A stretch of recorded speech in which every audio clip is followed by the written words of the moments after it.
പാത്രം കഴുകാൻ ഉപയോഗിക്കുന്ന സ്പോഞ്ച് നിങ്ങളെ കിഡ്നി രോഗി ആക്കിയേക്കാം. ഒരാളുടെ ആരോഗ്യവും രോഗപ്രതിരോധ ശേഷിയുമൊക്കെ ഉണ്ടാകുന്നത് വീട്ടിൽ നിന്ന് തന്നെയാണ്.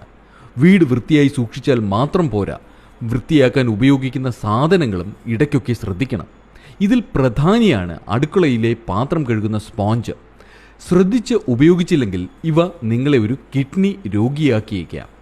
എങ്ങനെയെന്ന് വിശദീകരിക്കുന്നു എത്നിക് ഹെൽത്ത് കോഡ്. പുതിയ പഠനമനുസരിച്ച് സ്പോഞ്ചുകളിൽ കാണപ്പെടുന്ന ബാക്ടീരിയകളുടെ എണ്ണം ബാത്റൂമിനേക്കാൾ കൂടുതലാണെന്ന് പറയപ്പെടുന്നു.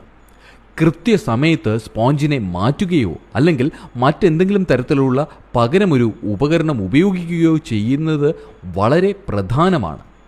രോഗപ്രതിരോധ ശേഷി വർദ്ധിപ്പിക്കാനും മൊത്തത്തിലുള്ള ആരോഗ്യത്തിനും വളരെ പ്രധാനമാണ് ഇവ കൃത്യസമയത്ത് മാറ്റേണ്ടത്. ഇങ്ങനെ ബാക്ടീരിയകൾ നിറഞ്ഞ സ്പോഞ്ചുകൾ ഉപയോഗിച്ച് കഴുകുന്നതെല്ലാം ഇവ മലിനമാക്കുന്നു.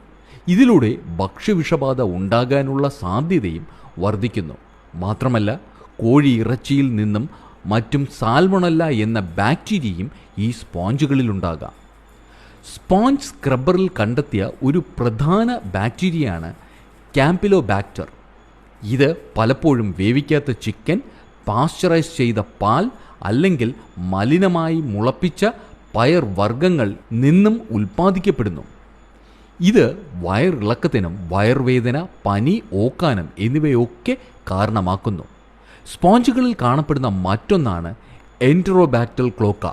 രോഗപ്രതിരോധ ശേഷി കുറയ്ക്കാനും ഇത് ന്യൂമോണിയ, സെപ്റ്റിസീമിയ, മെനിഞ്ചൈറ്റിസ് തുടങ്ങിയ പ്രശ്നങ്ങളിലേക്കും നയിക്കുന്നു. സ്പോഞ്ചുകളിൽ അടങ്ങിയിരിക്കുന്ന ഈ കോളി സാധാരണ ഭക്ഷ്യവിഷബാധയുമായി ബന്ധപ്പെട്ടിരിക്കുന്നു. ഇത് ആമാശയത്തിന് രോഗങ്ങൾക്ക് കാരണമാകുന്നു. ചികിത്സിച്ചില്ലെങ്കിൽ ജീവൻ വരെ അപകടത്തിൽപ്പെടുത്തുന്ന സങ്കീർണതകൾ ഉണ്ടാക്കാം. ഇത്തരം പ്രശ്നങ്ങൾ ഒഴിവാക്കാൻ ഓരോ ഭക്ഷണ പദാർത്ഥങ്ങളും കഴുകാൻ വ്യത്യസ്തമായ സ്പോഞ്ചുകൾ ഉപയോഗിക്കുക. ഉദാഹരണത്തിന് മീൻ, ഇറച്ചി തുടങ്ങിയവയൊക്കെ കഴുകുന്നത് സ്പോഞ്ച് ഉപയോഗിച്ച് മറ്റു പാത്രങ്ങൾ കഴുകാതിരിക്കുക. ഇടയ്ക്ക് സ്പോഞ്ചുകളൊക്കെ മൈക്രോവേവ് ചെയ്യുന്നതും ബാക്ടീരിയകളുടെ എണ്ണം കുറയ്ക്കാൻ സഹായിക്കുന്നു. കഴിയുന്നതും ഒരു പരിധി കഴിഞ്ഞാൽ പുതിയ സ്പോഞ്ചുകൾ ഉപയോഗിക്കാൻ ശ്രമിക്കുക. ഇത്തരത്തിലുള്ള മറ്റനേകം പ്രധാനപ്പെട്ട അറിവുകളും ഈ ചാനലിലുണ്ട്. കൂടുതൽ വീഡിയോകൾ കാണുക, മറ്റുള്ളവർക്കായി ഷെയർ ചെയ്തു കൊടുക്കുക.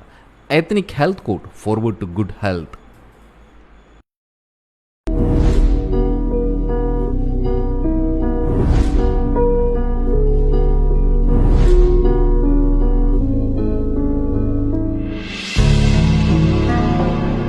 Ethnic Health Code in Public Interest.